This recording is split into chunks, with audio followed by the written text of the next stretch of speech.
Hello, beautiful people, and welcome to this week's episode of Tales of Tikarosa. I'm your host, Sydney Foltz, coming at you from the Sacred Valley of Peru. And today's episode is a fun one and what I believe to be a very crucial one, because I'm going to share the 5 most important life lessons that I gained and learned from my time studying comedy in college. That's right, y'all. For those who don't know, I used to be a comedic actress and improviser in Chicago, and I was so passionate about it that I actually decided to go to college and get a degree in comedy writing and performance. That's right. My major is literally a joke. I got into the good old student loan debt by getting a degree in comedy. And you know what?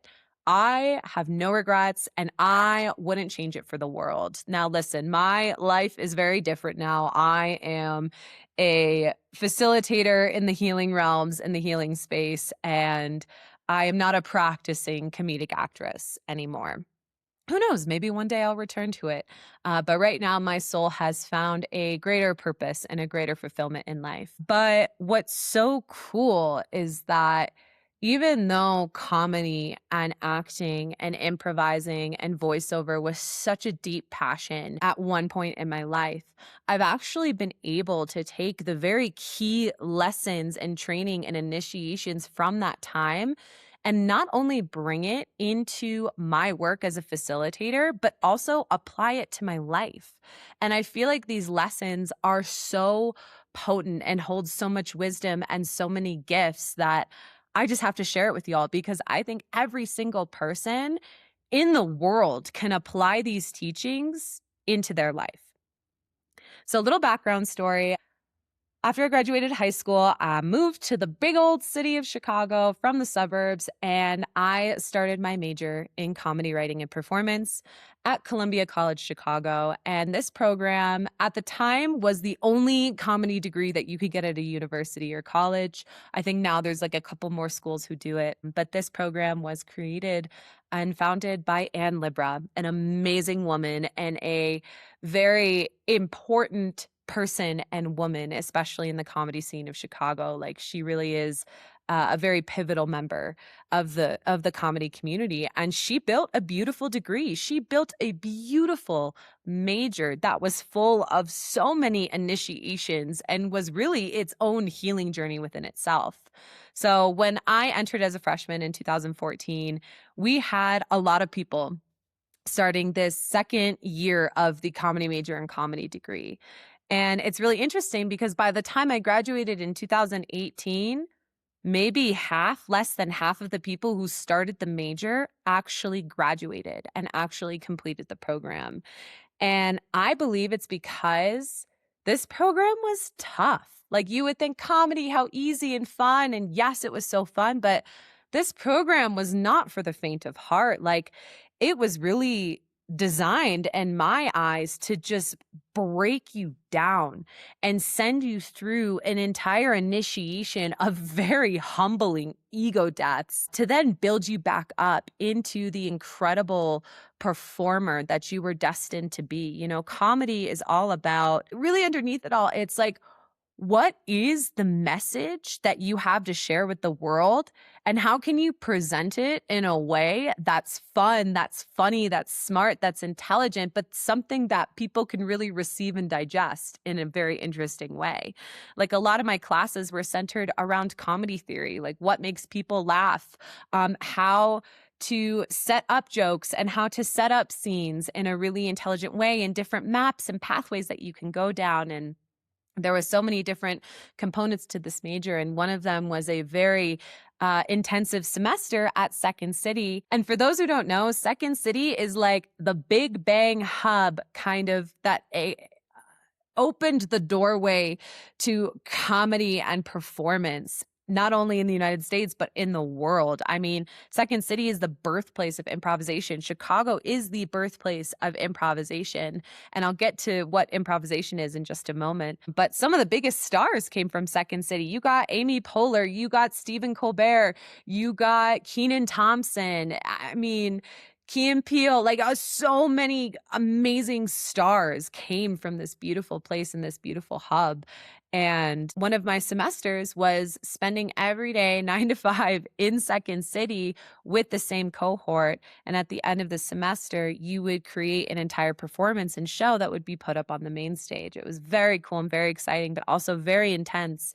Like every night, we were having to whip out multiple sketches, multiple, whatever television specs, characters. Like there was a performance art aspect to it. Like basically, it just got you creating at hyper speed. And bless their hearts, they couldn't really judge you if you were funny or not, because that's a subjective thing, right? But they could judge you if you were following the curriculum. And I will just say, if you didn't have the natural funny bone in your body, it was hard to get accepted, and it was hard to make it. And so many very humbling moments came throughout this time. And though this program contained everything from sketch to improv to stand-up to television writing, my specialty didn't necessarily lie in stand-up comedy. I wasn't very good at like creating a set of like jokes. My genius and my specialty came from improvisation, where it was creating magic and funny out of absolutely nothing and just truly working with the present moment. Just feel so grateful for all the training I got from all the theaters like Second City, IO, the Annoyance Theater, and all the teachers that came my way and really helped shape me into the improviser and performer that I was destined to be. So without further ado, here we go. 5 most important lessons that I learned from my time as a comedic improv actress majoring in comedy in Chicago. So the first and most popular teaching that we can take from improvisation and apply it to life is the concept of yes and. If you have ever taken an improv class, if you have ever started the improv journey, this is the very first thing you learn. And it's honestly probably the most crucial boundary, rule, regulation, whatever you want to call it, to really set you up for success in an improv scene. So what does the yes and mean? So in improvisation, you are creating an entire scene, an entire world, an entire character arc with your ensemble members from absolutely nothing. Most times in improv, you get a suggestion from the audience, whether it's a word, whether it's a sentence, whether it's a location, and you use that suggestion to kind of help start the scene and open up the world of what it is that you're going to create. There's nothing planned. There's no character that you're coming in with. There's nothing that you're coming in with. Like it's just purely the art of creating magic out of nothing. And what's really important with the yes and is that whatever your scene partner is bringing to the scene, it is so important that you support it, that you welcome it, that you let it be a part of the world, and that you then contribute your part to the scene. And what's so beautiful about this part of improvisation is like what sets you up to be a successful scene is that both scene partners are all supporting each other. They're yesing the suggestions and they're adding to the world and they're adding to the scene and they're adding to what's being built. And it's really beautiful because you get to come into this co-collaboration with your scene partners to truly create this amazing and beautiful scene. I'm going to name an example for this at a moment where if the no but had come in and not the yes and, the scene would have gone totally awry. So in one of my classes, I was with a scene partner and we were doing an improv scene, and we both came in with 2 completely different actions. I think the prompt that our teacher gave us for the scene was, you go and do one action, she goes and does another. So I was in the garden planting seeds, planting plants, and my scene partner came in with a shopping cart. And this is exactly how the scene starts. And I can't remember exactly how they did it, but they came in with a line about shopping. And I remember in this moment, I could have gotten in my head and said, well, I'm out here gardening. This person has a shopping cart. We could be in 2 completely different situations. Like, how is this going to work? But luckily, because both me and my scene partner were saying yes and to the scene, it ended up being this hilarious scene set at Trader Joe's, right? Because what other grocery store would you think would have a garden, but also a shopping cart? And I just remember the whole class was dying laughing because it was two completely different random things, but the scene ended up being amazing. Shouts out to that scene partner. I can't remember who it was, but love ya. And how does this apply to life? Life in spirit and God and the universe are constantly presenting us with different people and relationships and situations and new directions in life. And it's important that we accept whatever it is that life is bringing us. Let's say it's a certain opportunity or it's a certain path change or it's a certain calling in your heart. It's so important that we don't fight whatever it is that life is giving us, that we don't say, no, but I'm going to go this way or do this or do that. It's important that we say yes because we are supporting life. We are moving through life. We are, working with God, coming into this co-collaboration with God, with spirit, with source, because that's our ultimate scene partner. That's our ultimate life collaborator. And when we can both yes and each other, right? When God presents you with something, you say yes and then you present God with something and God says yes and just creates the beautiful scene and story arc of your life. Now, of course, if someone comes into your life and they're a danger or they're a threat, obviously set your boundaries and stand in your power to say no and go a different direction. But underneath all this, you can still say yes to the lesson, yes to the challenge, yes to the test, and navigate and move life through that way. For example, if we're working a certain job or we're calling in a certain opportunity or we're navigating this certain prayer and intention that we have for our life, we may have expectations in our mind of how that's going to go, how I'm going to get the job, how I'm going to get the clients, how I'm going to move to this country, how I'm going to find this opportunity. But really, God's spirit source says yes to your prayer, yes to your intention. But however God's spirit source is going to get you there may be completely different than what you're trying to plan in your mind. And just like improvisation, it's really important that we try to drop the plan. We drop the plan and we just go into life with this space of presence, with the space of trust, with the space of moving through life's challenges and life's opportunities. And how I apply this to my facilitation, especially when I'm in the medicine space or when I'm guiding breathwork journeys, is that our participant may bring something unexpected into the space. Maybe it's a deep wound that they've hit, grief, anger, frustration, pleasure, and they're expressing this in the space. This is being released and expressed in the space. If I were to just say no and cut it off and completely ignore it and try to control and change the situation, I would be failing as a facilitator and a healer. What's really important about the yes and in the facilitation space is okay, the medicine, whether it's breath work or meditation or yoga or plant medicine, the medicine is bringing this to the space. This person's process is bringing this to the space.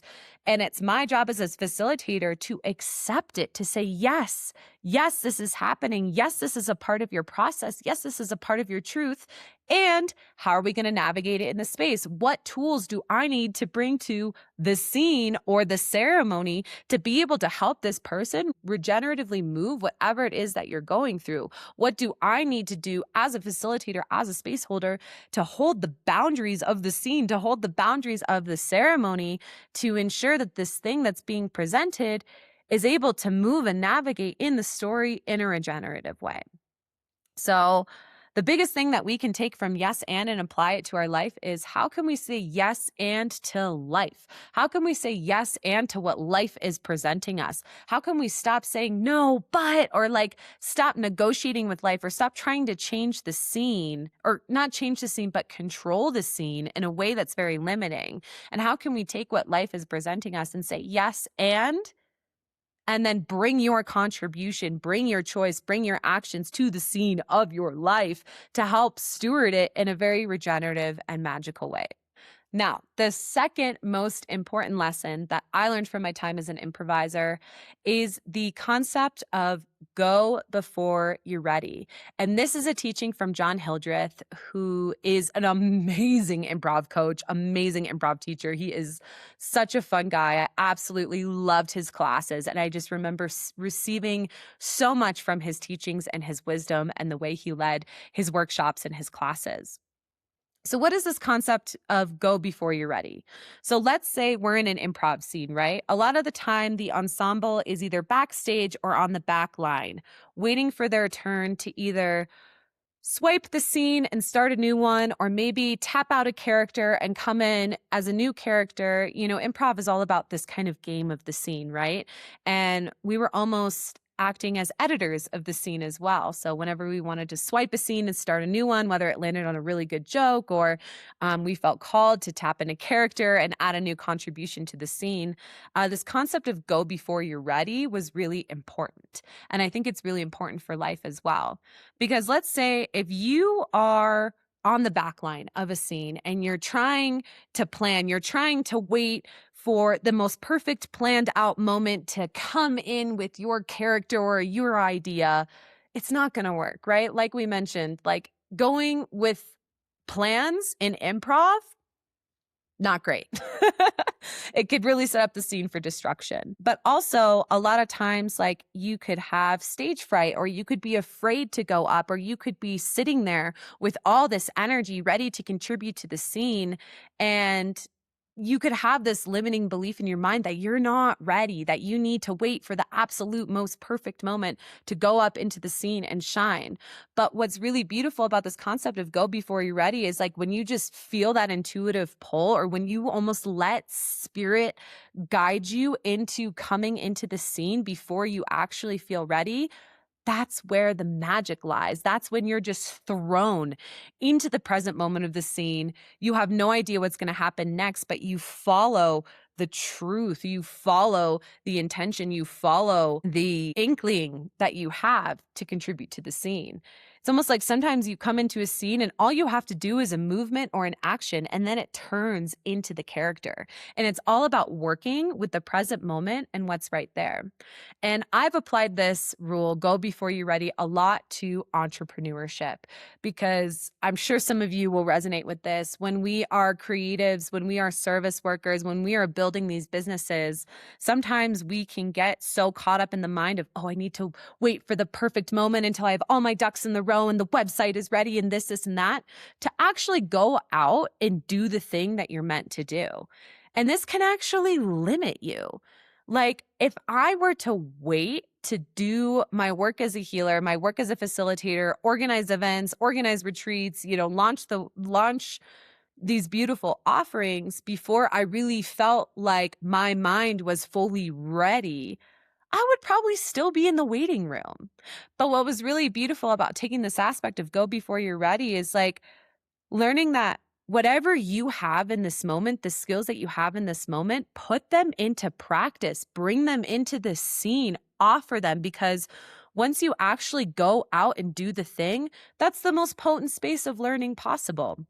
Like, for example, when I got certified as a shamanic energy healer and a Reiki healer, I had a set of very potent, powerful gifts. Even though I was only in the beginning of my healing journey, needed to go out there and start offering. I had gotten the blessing and the permission to serve energy healing in this way. And I remember I was moving through a lot of doubt and resistance, like, oh, I'm not ready. I need to do this and have my website. But really, I said no to all of that. I've got these skills. I've got these gifts. I've got my intuition. I've got God guiding me. I'm going to go out and offer my services, even though my limiting mind doesn't feel like I'm ready. I'm going to be ready when I go and offer this thing. And thank God I did that, because immediately the clients that were coming in, the people who were booking sessions, I really got to put the tools that I had learned into practice in a very integral way, and also grow and evolve myself as a healer, as someone who's facilitating these deep healing spaces. And the same goes for breath work, and the same goes for supporting plant medicine ceremonies. Like once I've received the blessing and the proper education, like instead of waiting for the perfect moment or waiting to have all my ducks in a row before going out there, like it was important that I just worked with what I got, stayed in integrity with that, and served people to the best of my ability with my skills.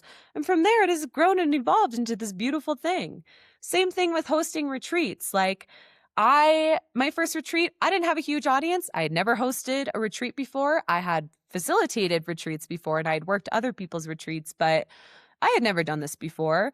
And if I had waited until I had X amount of number in my audience, or I had X amount of people ready to come and retreat, or I had certain comforts for my mind to go and do this work, like I probably still wouldn't be hosting retreats. But I went before I was ready. I went and did the thing and I learned along the way. My first retreat, I learned so much about what it takes to market a retreat, to host a retreat, to organize a retreat, to facilitate a retreat. And it was the most amazing retreat ever.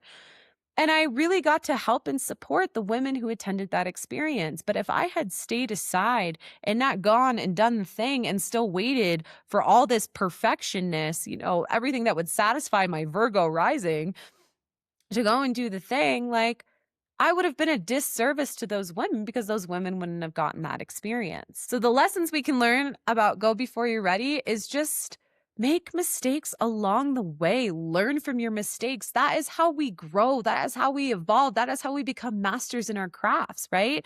If you are someone who has been on the sidelines waiting to just step out into the light and share your magics and share your gifts with the world and start offering your services, go and do it. Work with what you got and be in integrity with what you got. Be like, I've got this skill, this skill, this skill. I know I can help a person this way.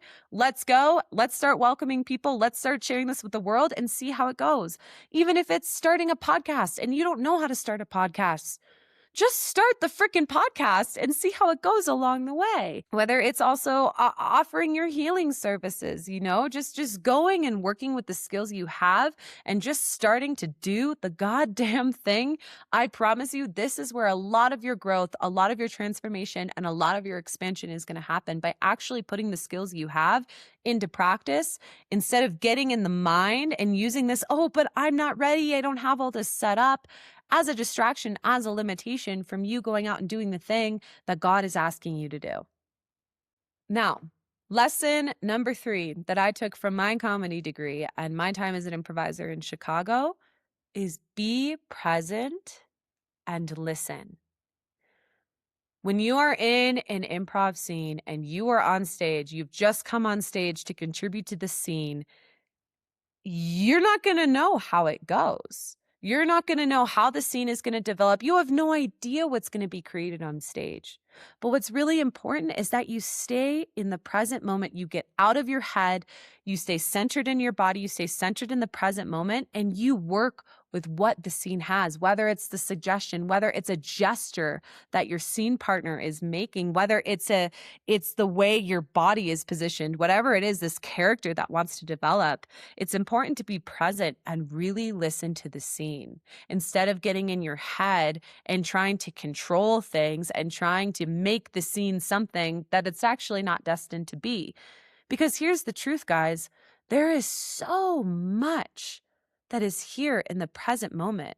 And when we slow down, when we get out of the mind, when we open our awareness and be present, not only to the scene, but to life, you will find that there is an endless amount that can be created and presented just from staying present and just from listening. And how do we apply this to life? Sometimes, with this do culture, go, go, go, the societal pressures that are put on us to get to the next thing or have the next thing or, start working towards the next. What would happen if we actually just slowed down, stayed present, and listened to what was around us and pick up on what life is giving us in this present moment and roll with that? So for example, let's say you are an entrepreneur, and I'm using the entrepreneurship example because that's a huge part of my growth and evolution just as a human. And so I know some of you can resonate with this. Let's say you're at a moment in life where You're hearing crickets. You've got this offering, you're marketing, you're reaching out to people, but it doesn't seem like anyone's biting or coming through. And you're starting to freak out because it's like, oh my God, I have this amazing offering, but for some reason, no one is biting right now. And you start to go down the mental loop of all the, well, what if this and what if that and da da da da, and all the fears start coming up. And sometimes we as humans, we as entrepreneurs can get into this space of like, okay, well, what do I need to do next? Or what do I need to figure out right now at this moment? And I need to be doing more and da da da da, or I'm doing this wrong in this. What if you just, in these moments, clicked off the brain, went outside, sat in the grass, meditated, and just listen to nature around you, see how nature is reflecting itself to you. I mean, all the lessons we could ever need and want lie in nature. What are the birds doing? How are the trees moving? What flowers are growing in the garden? What flowers are dying in the garden, you know? And how can you be present and also listen to the internal guidance that's being given to you by whether it's a higher power, whether it's your soul or your spirit guides, you know?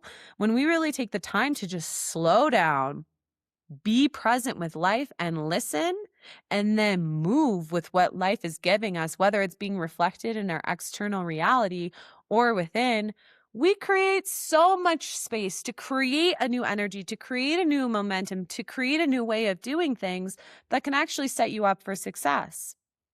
And again, how does this apply to the scene? When you are present with your scene partners, when you are present with your ensemble, when you are present with whatever the scene has provided for you, whatever has been contributed to the scene, if you were to just pick up on the little nuances or the little things and allow it to move through you so that you can move forward in the scene as a beautiful contribution, that's how you're set up for success. So being present and listening is definitely a huge key that you need in the world of comedy, acting, improvisation. Even when you're in a scripted scene, being present and listening to the cues of your scene partner and then responding from there instead of trying to control things.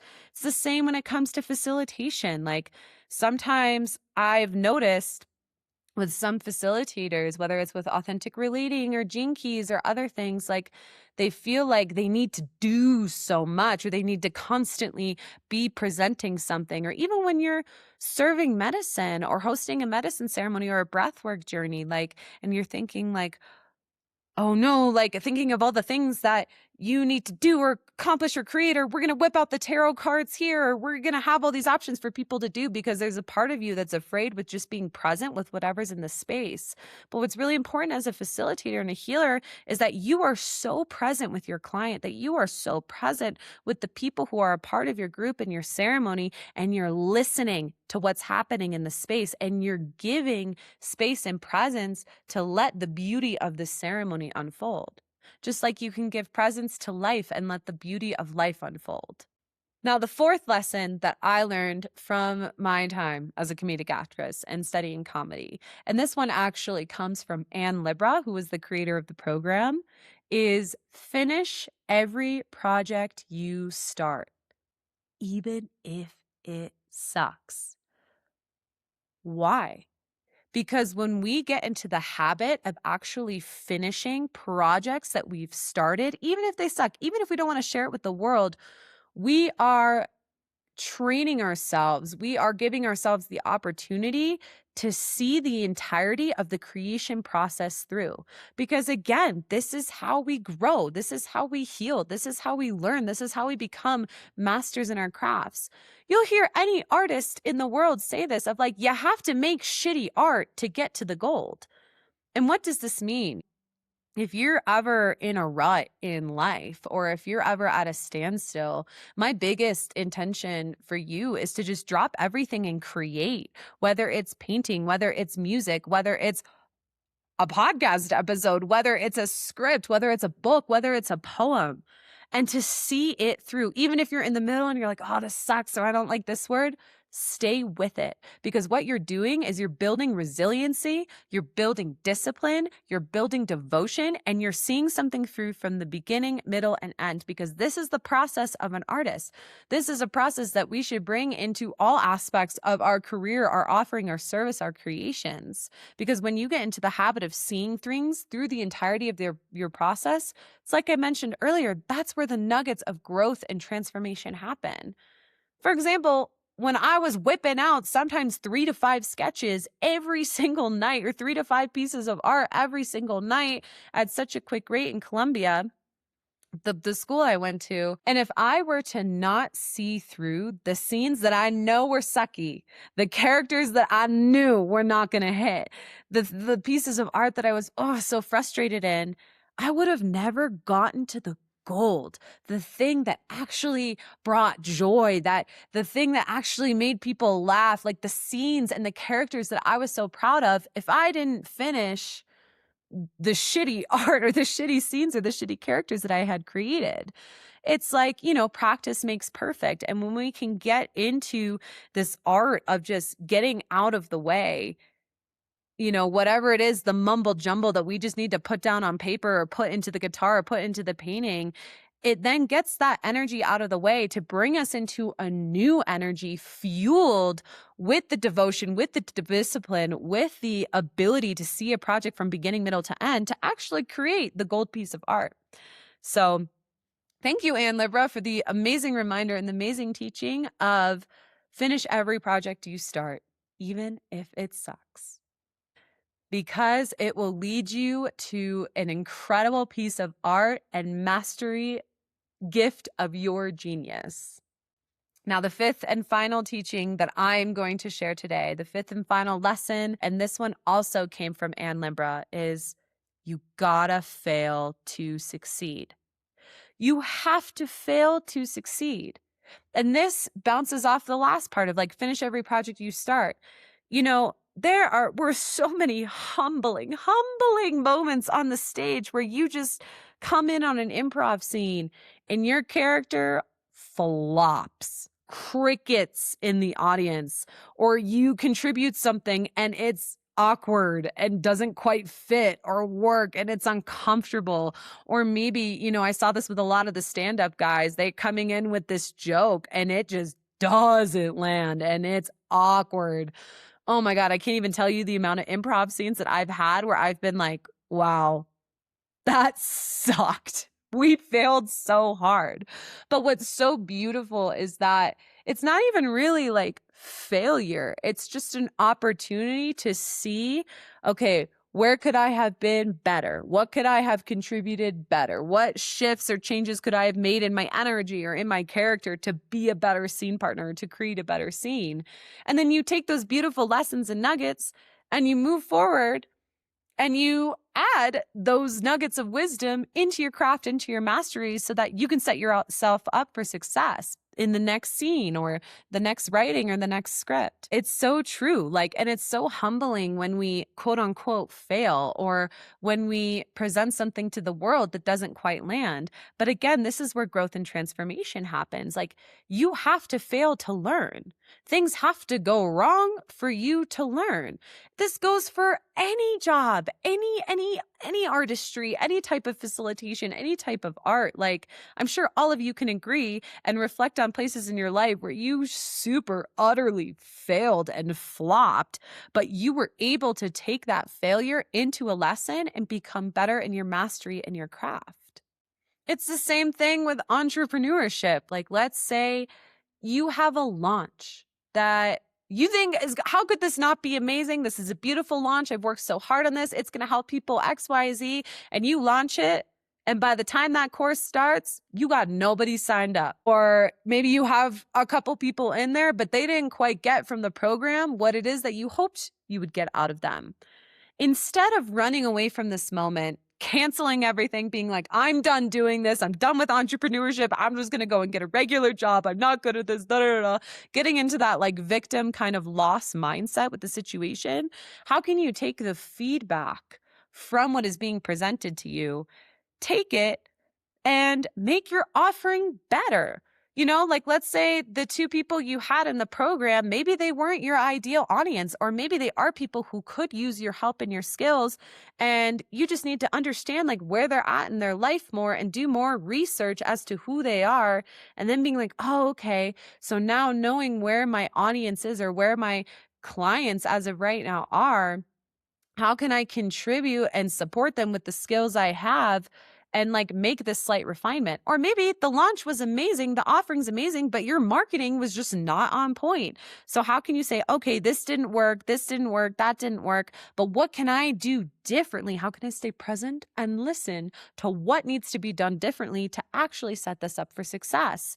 Life is this whole journey of trial and error. It's going for the thing. It's doing and trying and failing and then taking the lesson from that and continuing forth and pouring it into the refinement of your craft, your project, your job, your team, whatever it is that you're managing and navigating in life, and refining it so that you can set yourself up for success.